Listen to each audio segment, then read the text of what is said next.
Të mësuar me gjuhë pa fre, deri në sturje dhe pa përgjegjshmëri, elita politike në pushtet nuk i shpëton gafave, qëndrimeve të pamenduara apo deklaratave të papërshtatshme, por në fund gjithnjë justifikohen, na nxorën nga konteksti.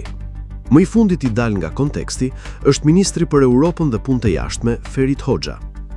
Në një intervistë për Euroactiv, kryediplomati shqiptar u pyet në lidhje me zgjatjen e marrëveshjes Rama-Meloni për kampet e emigrantëve në gjadër të Lezhës. Krejtësisht i kthjellët në fjalinë e tij, Hoxha tha: "Së pari, është për 5 vjet dhe nuk jam i sigurt nëse do të ketë një zgjatje. Së dyti, nuk do të ketë zgjatje sepse do të jemi antar të Bashkimit Evropian." Të gjithë kanë bërë të njëjtën llogaritje, tha Hoxha, duke ju referuar afatit kohor të antarësimit që synon Shqipëria deri në vitin 2030. Sapo Shqipëria të antarësohet, kjo nuk është më ekstraterritoriale, është territori i Bashkimit Evropian. Zhurmë e madhe. Ministri nxitoi të përgënjështronte veten.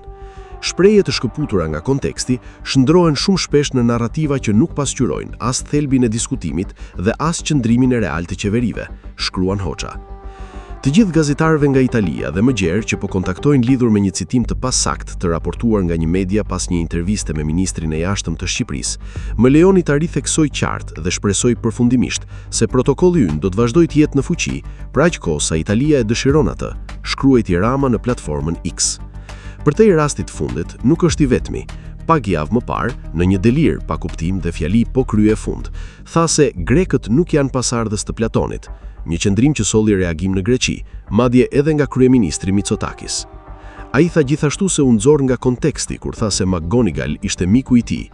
Thjesht mendja jo funksionale në çaste të caktuara i nxjerr në kontekstin e vërtet që ata kanë, duke mos u mbuluar me deklaratat na nxorën nga konteksti.